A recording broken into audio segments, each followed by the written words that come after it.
रहा स्क्रीन पर, अंग्रेजी संसद में भारत सरकार अधिनियम जो है ये कब पारित हुआ था? तो राइट आंसर हो जाएगा अंग्रेजी संसद में भारत सरकार अधिनियम जो है 1858 को पारित हुआ था। राइट आंसर हो जाएगा option number C. Next question देख लेते हैं क्या पूछा गया है। प्रश्न है, भारतीय राष्ट्रीय कांग्रेस का 1896 का अधिवेशन निम्नलिखित में से किसके लिए विख्यात है? तो भारतीय राष्ट्रीय कांग्रेस का 1896 का जो अधिवेशन है, पहली बार राष्ट्रगीत गाया गया था। आपको पता होना चाहिए 1937 तक भारत का राष्ट्रीय गान रहा था वंदे मातरम।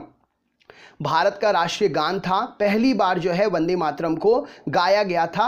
कहां पर? 1896 के अधिवेशन में, जो कि 1937 तक भारत का राष्ट्रीय गान था, बाद में ये राष्ट्रगीत बना। ठीक है, और इसको बंकिम चंद्र चटर्जी ने लिखा है अपने उपन्यास आनंद मठ में, हिस्सा है आनंद मठ का, है ना। नेक्स्ट क्वेश्चन देख लेते हैं क्या पूछा गया। निम्नलिखित में से किस गवर्नर जनरल को भारतीय प्रेस का मुक्तिदाता कहते हैं? तो राइट आंसर क्या हो जाएगा? Sir Charles Metcalfe. Option number B यहां पर सही उत्तर हो जाएगा, क्योंकि उन्होंने भारतीय प्रेस को जो है पूर्ण स्वतंत्रता दे दी थी, इसीलिए इन्हें भारतीय प्रेस का मुक्तिदाता कहते हैं। नेक्स्ट क्वेश्चन देखते हैं क्या पूछा गया। अगला प्रश्न ये रहा स्क्रीन पर, समुद्री व्यापार के संदर्भ में करताज व्यवस्था का उपयोग किसके द्वारा किया जाता था? तो समुद्री व्यापार के संदर्भ में जो करताज था, ये एक प्रकार का समुद्री लाइसेंस हुआ करता था समुद्र में काम करने का, और ये पुर्तगालियों ने शुरू किया था। अंग्रेजों ने भी एक लाइसेंस शुरू किया था। अंग्रेजों के लाइसेंस का नाम था नेवी सर्ट। अंग्रेजों के लाइसेंस का नाम था नेवी सर्ट, जो समुद्र में व्यापार करने के लिए वो दिया करते थे। नेक्स्ट क्वेश्चन देख लेते हैं क्या पूछा गया है। सुरेंद्र नाथ बनर्जी के बारे में निम्न में से कौन सा कथन सही नहीं है? सुरेंद्र नाथ बनर्जी के बारे में कथन सही इसमें से कौन सा नहीं है? तो उन्होंने आनंद मोहन बोस के साथ में मिलकर ब्रह्म समाज की स्थापना की थी। ऑप्शन नंबर डी, यह कथन जो है सही नहीं है। राइट आंसर हो जाएगा, सुरेंद्र नाथ बनर्जी ने आनंद मोहन बोस के साथ में मिलकर इंडियन नेशनल एसोसिएशन की स्थापना की थी, ना कि ब्रह्म समाज की स्थापना की थी। नेक्स्ट क्वेश्चन देखते हैं क्या पूछा गया है। स्वतंत्रता आंदोलन के दौरान रविंद्रनाथ टैगोर ने नाइटहुड की उपाधि किस घटना के कारण वापस कर दी थी? तो स्वतंत्रता आंदोलन के दौरान रविंद्रनाथ टैगोर जी ने नाइटहुड की उपाधि जो है जलियांवाला बाग हत्याकांड से हताहत होकर वापस कर दी थी। 1919 13 अप्रैल जलियांवाला बाग हत्याकांड से आहत होकर उन्होंने नाइटहुड की उपाधि वापस कर दी थी, और लॉर्ड चैम्सफोर्ड को इस संदर्भ में उन्होंने पत्र भी लिखा था। नेक्स्ट क्वेश्चन देखते हैं, मुस्लिमों के लिए अलग मतदाता दल के लिए किस कांग्रेस अधिवेशन को जाना जाता है? तो मुस्लिमों के लिए अलग मतदाता दल के लिए कांग्रेस का जो है लखनऊ का अधिवेशन, जो कि 1916 में हुआ था, उसे जाना जाता है।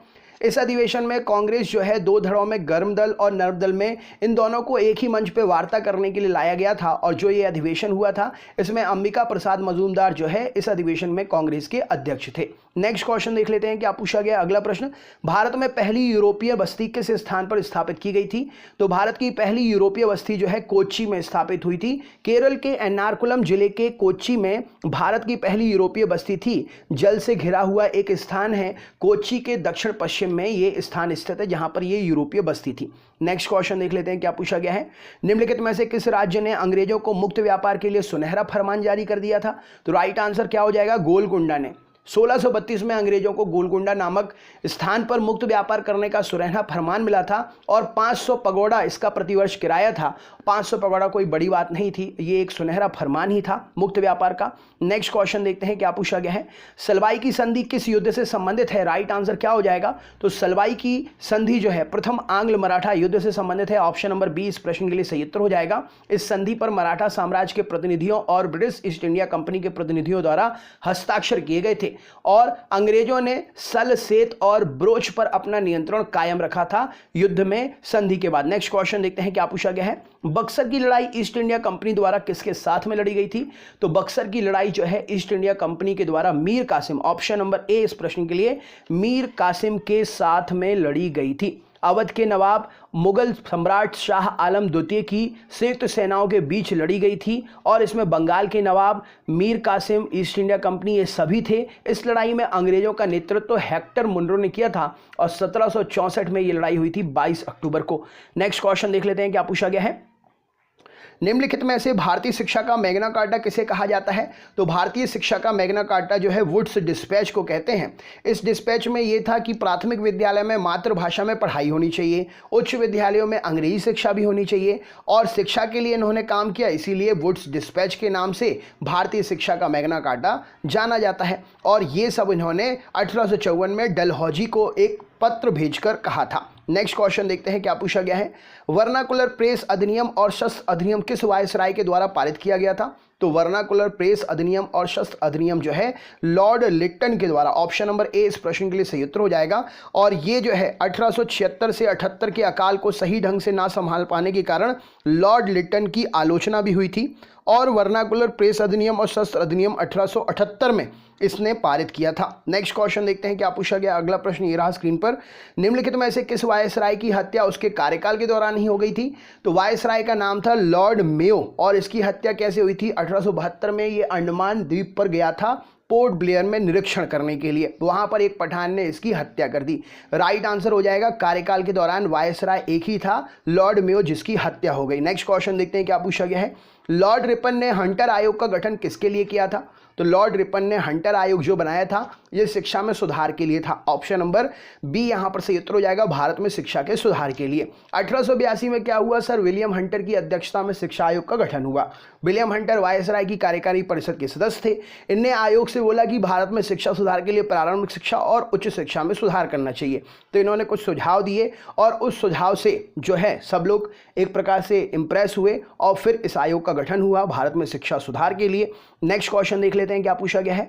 भारतीय टंकन व कागजी मुद्रा अधिनियम किस वायसराय ने पारित किया था? टंकन मतलब नोट और अपने सिक्के वगैरह। तो ये जो है हुआ था लॉर्ड कर्जन के कार्यकाल में। ऑप्शन नंबर सी इस प्रश्न के लिए सही उत्तर हो जाएगा। और शुरुआती 1899 में पारित हुआ था। भारत को स्वर्ण मानक की शुरुआत जो है की गई थी। नेक्स्ट क्वेश्चन देखते हैं क्या पूछा गया है। ये रहा स्क्रीन पर। अगला प्रश्न देखते हैं। क्वेश्चन है नेक्स्ट आपके सामने। अगले प्रश्न पे चलते हैं। अगला प्रश्न पूछा गया है आपसे, निम्नलिखित में से किसे मराठा मैकियावेली कहा जाता है? तो मराठा का मैकियावेली जो है नाना फर्नांडिस को कहते हैं। ऑप्शन नंबर ए इस प्रश्न के लिए सही उत्तर हो जाएगा।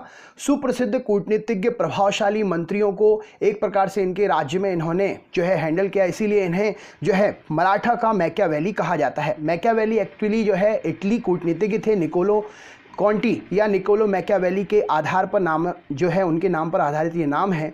और ब्रिटिश साम्राज्य की बढ़ती हुई शक्ति के दौरान भी उन्होंने मराठा साम्राज्य को सुरक्षित रखा, इसीलिए नाना फर्नांडिस को मराठा का मैकियावेली कहा जाता है। नेक्स्ट क्वेश्चन देख लेते हैं क्या पूछा गया है। श्रीरंगपट्टनम की संधि का संबंध किस युद्ध से है? तो राइट आंसर हो जाएगा ये तृतीय आंग्ल मैसूर युद्ध से संबंधित है। ऑप्शन नंबर सी इस प्रश्न के लिए सही उत्तर हो जाएगा। तृतीय आंग्ल मैसूर युद्ध इस प्रश्न के लिए सही उत्तर हो जाएगा। नेक्स्ट क्वेश्चन देखते हैं क्या पूछा गया है। अगला प्रश्न, पूना समझौते के संदर्भ में कौन सा कथन असत्य है? राइट आंसर क्या हो जाएगा? तो पूना समझौते में ये समझौता जो है जवाहरलाल नेहरू और अंबेडकर के बीच में नहीं, गांधी जी और अंबेडकर के बीच में हुआ था। ये चीज यहां पर गलत थी। नेक्स्ट क्वेश्चन देखते हैं क्या पूछा गया है। महाद सत्याग्रह का नेतृत्व किसने किया था? तो महाद सत्याग्रह का नेतृत्व डॉक्टर भीमराव अंबेडकर जी ने किया था। भीमराव अंबेडकर, यह सत्याग्रह महाराष्ट्र के रायगढ़ जिले के महात नामक स्थान पर किया गया था, इसीलिए इस सत्याग्रह को महाद सत्याग्रह कहते हैं। Next question, east India company ने किस वर्ष बॉम्बे को पुर्तगाल से प्राप्त किया था? तो ईस्ट इंडिया कंपनी ने बॉम्बे को पुर्तगालियों से जो है 1668 में प्राप्त किया था। ऑप्शन नंबर बी इस प्रश्न के लिए सही उत्तर हो जाएगा। नेक्स्ट क्वेश्चन देख लेते हैं। गुलामगिरी नामक पुस्तक किसने लिखी थी? तो गुलामगिरी पुस्तक जो है इसको लिखा था ज्योतिबा फुले ने। ऑप्शन नंबर सी इस प्रश्न के लिए सही उत्तर हो जाएगा। नेक्स्ट क्वेश्चन देख लेते हैं। रविंद्रनाथ टैगोर को नाइटहुड की उपाधि किस वर्ष दी गई थी? तो रविंद्रनाथ टैगोर जी को नाइटहुड की उपाधि जो है 1915 में मिली थी। ऑप्शन नंबर बी इस प्रश्न के लिए सही उत्तर हो जाएगा। और नाइटहुड की उपाधि ब्रिटिश सरकार ने उन्हें दी थी, जिसको उन्होंने जलियांवाला बाग हत्याकांड से दुखी होकर लौटा दिया था। नेक्स्ट क्वेश्चन देखते हैं। स्वतंत्रता के समय भारतीय राष्ट्रीय कांग्रेस के अध्यक्ष कौन थे? तो स्वतंत्रता के समय भारतीय राष्ट्रीय कांग्रेस के अध्यक्ष जेबी कृपलानी जी थे। ऑप्शन नंबर बी इस प्रश्न के लिए सही उत्तर हो जाएगा। एक दार्शनिक थे, गांधीवादी, समाजवादी, पर्यावरणविद, स्वतंत्रता सेनानी भी थे ये। नेक्स्ट क्वेश्चन देखते हैं। भारतीय पुरातत्व विभाग का स्थायी संस्था भारतीय पुरातत्व विभाग को कब बनाया गया? तो 1906 में भारतीय पुरातत्व विभाग को स्थायी संस्था बनाया गया। 1906 में अलेक्जेंडर कनिंघम ने इसकी स्थापना की थी। नेक्स्ट क्वेश्चन देखते हैं क्या पूछा गया है। सुभाष चंद्र बोस ने अंतरिम सरकार की स्थापना कब की थी? तो सुभाष चंद्र बोस ने अंतरिम सरकार की स्थापना 1943 में की थी। ऑप्शन नंबर 1943 में इस सरकार का समर्थन धुरी राष्ट्रों जापान, नाजी जर्मनी, इटली और उनके सहयोगियों ने किया था। नेक्स्ट क्वेश्चन देख लेते हैं क्या पूछा गया है। निम्नलिखित में से किस आंदोलन की शुरुआत नमक कानून को तोड़ने से हुई थी? तो नमक कानून को तोड़ने से जो है सविनय अवज्ञा आंदोलन की शुरुआत हुई थी। ऑप्शन नंबर बी इस प्रश्न के लिए सही उत्तर हो जाएगा। गांधी जी ने दांडी में नमक बनाकर ब्रिटिश सरकार के नमक कानून को 1930 में 6 अप्रैल को तोड़ दिया था। नेक्स्ट क्वेश्चन देख लेते हैं क्या पूछा गया है। किस समाजवादी नेता ने जेल से भागकर भारत छोड़ो आंदोलन में भाग लिया था? तो राम मनोहर लोहिया ने। ऑप्शन नंबर ए इस प्रश्न के लिए सही उत्तर हो जाएगा। जेल से भागकर जो है ये राम मनोहर लोहिया भारत छोड़ो आंदोलन में शामिल हुए थे। नेक्स्ट क्वेश्चन देख लेते हैं क्या पूछा गया है। बक्सर की लड़ाई के बाद बंगाल के नवाब की गद्दी पर किसे बिठाया गया था? तो बंगाल के नवाब की गद्दी पर जो है बक्सर की लड़ाई के बाद मीर जाफर बैठा। ऑप्शन नंबर सी यहां पर सही उत्तर हो जाएगा। बक्सर की लड़ाई 1764 में हुई थी। मीर जाफर बंगाल के नवाब बने थे। नेक्स्ट क्वेश्चन देख लेते हैं क्या पूछा गया है। स्वदेश बंधन की स्थापना किसने की थी? स्वदेश बंधन की स्थापना किसने की थी? तो अश्विनी कुमार दत्ता ने। ऑप्शन नंबर ए यहां पर सही उत्तर हो जाएगा। स्वदेश बंधन समिति स्थापना अश्विनी कुमार दत्ता ने की थी। इस संगठन का उद्देश्य स्वदेश उत्पादों में इस्तेमाल में वृद्धि करना और विदेशी उत्पादों का बहिष्कार करना था। तो दोस्तों ये थे आपके 30 क्वेश्चन हिस्ट्री के। वीडियो में आपने क्या स्कोर गेन किया कमेंट बॉक्स में जरूर शेयर करें।